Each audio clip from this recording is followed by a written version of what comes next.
We are outside the map. And if you've ever dreamed of traveling across Europe but got stopped by the impossible prices of Paris, Rome, or Amsterdam, this video is for you. Because yes, there is another Europe. A Europe just as beautiful, just as rich in history, architecture, and culture, but much more affordable. Today, we'll take you to discover it by comparing what everyone knows with what almost no one tells you. Less touristy countries, cheaper, and in many cases, much more authentic. Ready? Let's start. There's a cliché that repeats itself in every must-see in Europe list. The Eiffel Tower, the Colosseum, Big Ben. And we won't lie, they're incredible. But what they don't always tell you is that often, what you pay to be there has nothing to do with what you get. Paris is the perfect example. Everyone wants to go, and when you arrive, yes, the city is beautiful. But it's also expensive, noisy, full of lines, and many times you have to book months in advance just to get into certain places. A simple meal can cost you twice as much as in other European cities, and don't even get us started on accommodation.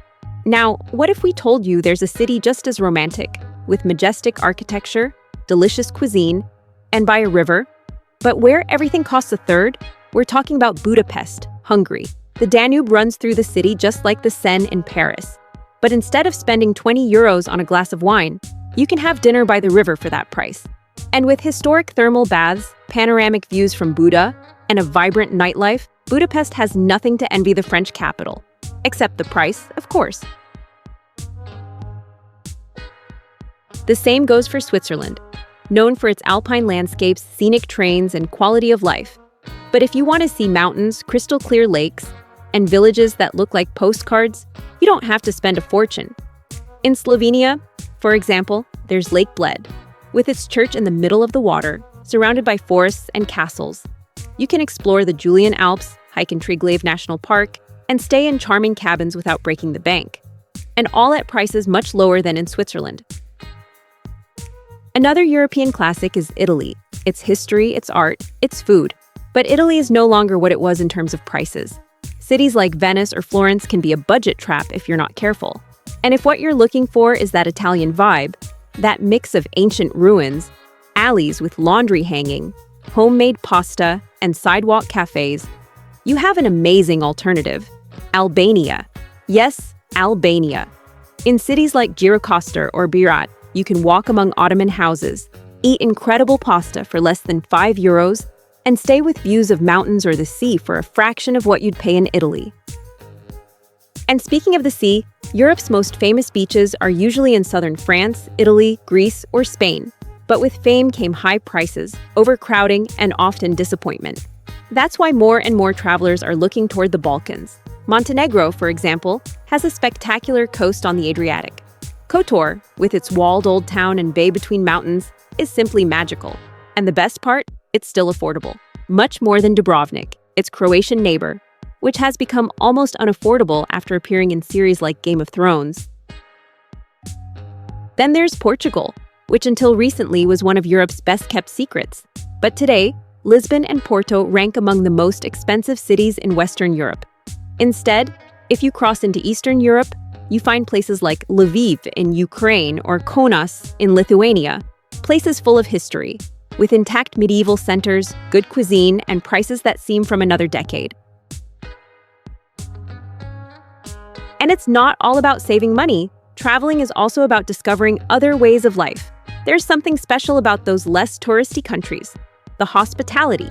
In Romania, Bulgaria, Georgia, people welcome you with genuine smiles, often surprised to see tourists interested in their culture. They tell you stories, invite you to their table, help you without asking for anything in return. It's a different way of traveling. Slower, more human, more real. It's true that some of these countries don't have the most modern tourist infrastructures. Sometimes there are fewer transport options, less English signage, or fewer Instagram filters. But if that doesn't bother you, the reward is huge. Medieval towns empty of tourists, museums without lines, mountains where you can walk alone for hours, local markets without inflated prices.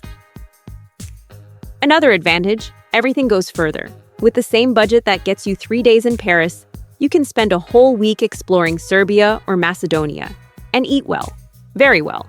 In fact, if you travel for the food, you'll be amazed. In Bosnia and Herzegovina, for example, you can try freshly grilled cevapi for less than the price of a coffee in London. In Georgia, khachapuri, that bread with melted cheese and egg, becomes an almost spiritual experience.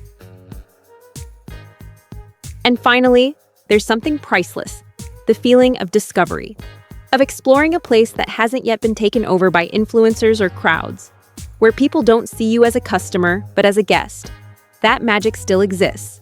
It's there, in corners of Europe no one showed you, until now. So next time you think of Europe, don't just look west. Turn the map, open your mind, and dare to discover that other side of the continent.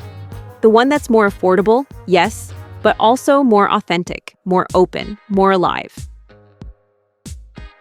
And if you enjoyed this journey, don't leave without leaving a like, subscribing, and sharing it with that friend who always says, I want to travel Europe, but I can't afford it. Show them it's possible. You just have to step a little outside the map. Now, give us a like and go discover other hidden gems across Europe.